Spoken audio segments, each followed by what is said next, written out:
Hi everyone, it's your boy Zach, and I just finished watching episode 1 of The Umbrella Academy. Government name, Wes Anderson's Watchmen. They actually said that on Netflix. When it gives a little description of it, it said Watchmen meets the Royal Tenenbaums. So I was like, yeah, pretty much. So The Umbrella Academy is a new series on Netflix. It's getting really good reviews, and this is going to be a really good review. It's based on, I believe, 2 miniseries that were collected into trade paperbacks a long time ago. It feels like I read one of these in the bookstore when I was in the army in 2006. So they were a while ago. I'd say 10 to 15 years ago. And they were good. There was, I think, 2 of them and then maybe a one shot later. And here is the craziest thing. I read 2 graphic novels about this. I liked them both. I had very fond memories of it. And I don't remember anything. All I remember is a girl that looks like a violin. Like she has a costume. And then there's the guy on the monkey body. That was pretty much it.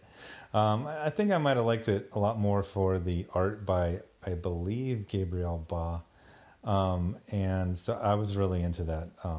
It's written by Gerald Way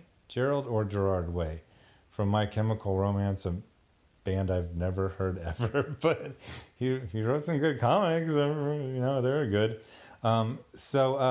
This one is just it was good. One of the big jokes is that, they've been doing this meme, this is what it looks like in the manga, this is what it looks like in the anime, and this is the Netflix edition, and it's really ridiculously cheap.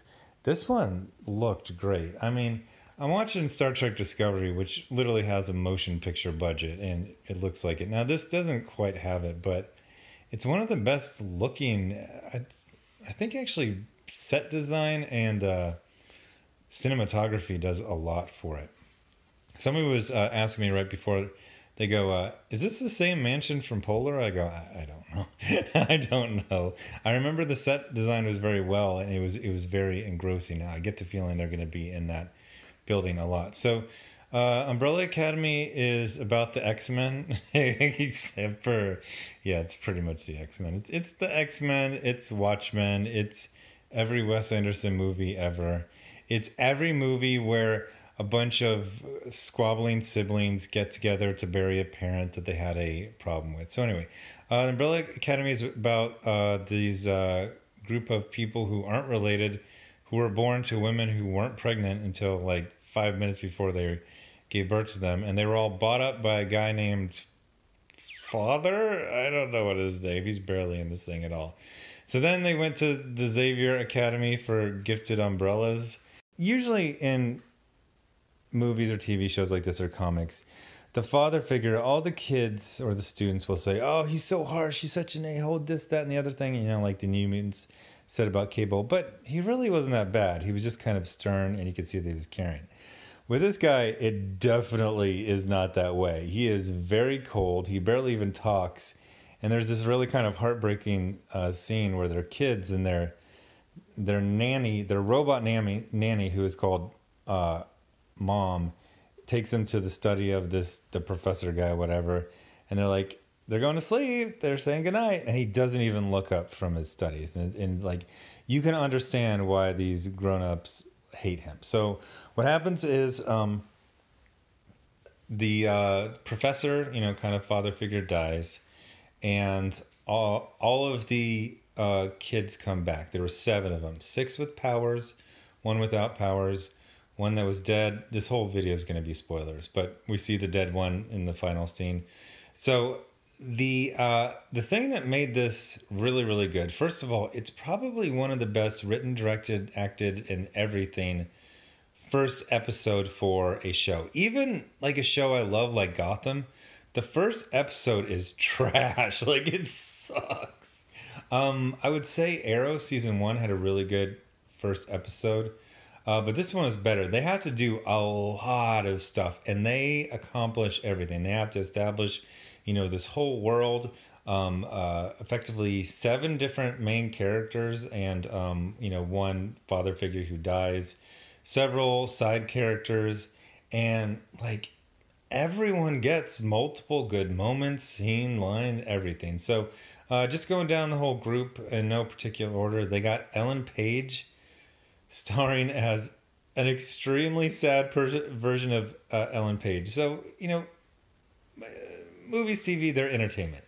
So I always talk about this thing called micro grief. Micro grief is when Luke Skywalker, his aunt and uncle get killed, and he finds out, and he's sad for like 15 seconds, and then later Ben Kenobi is sad, or Ben Kenobi is dead, and then Luke is sad for like 30 seconds, and then you go back to having adventures. They don't usually portray like sadness and very deep depression in movies and TV.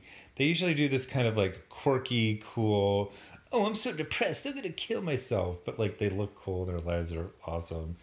But Ellen Page might be one of the saddest characters I've ever seen that was not in Schindler's List. She is just emanating rays of sadness. So Ellen Page is a very, very sad violinist who doesn't have powers. Some football player looking guy is a guy who's had his head grafted onto a gorilla body. It's way less stupid than it sounds. This guy, they all have numbers. I can't remember anyone's name except for this guy named Diego. I think this guy is number 1, but he's kind of like, I don't know, kind of like the Scott Summers of the group. He's the very like kind of like serious, dour, but there's this interesting he seems like a good guy. So they introduce him, he's on the moon. And there's this scene, I don't remember if this is in the comic, but this entertained me so much. So he lives in this kind of school bus on the moon doing, I don't know, experiments, something. And he wakes up, he puts his spacesuit on. It's basically a mobile home type of thing. So he puts all his trash in a like trash bag, and then he walks like 20 feet, and the only thing out there besides his living quarters is this dumpster, and then he throws his trash in the dumpster. Here's where the funny thing is. The dumpster is overflowing because obviously nobody takes it. I don't know why that made me so entertained. So the next one that is probably one of my favorites is a guy named Diego. I don't remember his number. He's basically kind of like this, old school vigilante, and he wears his gear all the time. And at first, like everyone else seems to really kind of like look down on him being a superhero. Supposedly everyone has a power, but they kind of actually no, they do explain what everyone's power is. It's just not a show about let me use my powers all the time. It's like really, really well suited toward TV because all the characters and all the actors and actresses are very compelling. So his thing, I don't know. I think he's just really fast and coordinated. They show him in like a superhero scene, but his shtick is he's like kind of like the hard case vigilante. But there's some really good parts in there. At one point, and it's very Wes Anderson, but a pop song from decades past starts playing, and they all start dancing to it. Now they're all just kind of in the rooms dancing, and he's in this like a ballroom or something. So Diego, like the hard case Punisher vigilante, he goes over, he closes the double doors, and then he's like the best dancer of the whole group. Ellen Page is definitely the worst. Like he's killing it. So he's also kind of like a more in your face type of guy, but he seems really, really interesting. There's the Scott Summers giant guy. He thinks his father might have been murdered, and it seems kind of like this guy might be the prime suspect since he's very violent. Besides that, who else are there's this pop singer, or maybe she's an actress. The actress is beautiful. Oh my gosh. Her power is rumor, and she can say, hey, I heard you do this, and it'll like hypnotize you into doing it.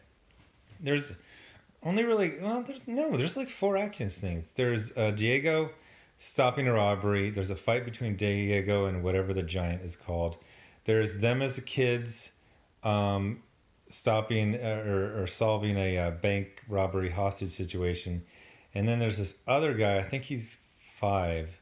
He was kind of like lost, and then he comes back and he's in kid form, but he's lived for 58 years and he can jump through space and time. Okay, so I just described that guy. The pop singer. Then there was an Asian kid who died, and he could, I guess, turn in some kind of kaiju or something. They don't show it, but they show the effects of it. And then there's this kind of like, there's this British comedian. It's something Minchin. He reminds me of that guy in the way he looks and acts. It's kind of like a very proud drug addict, kind of like wears a dress, likes to get in people's face. This is normally a character that would annoy the hell out of me, but he was great. I like that character. So I do a lot of stuff.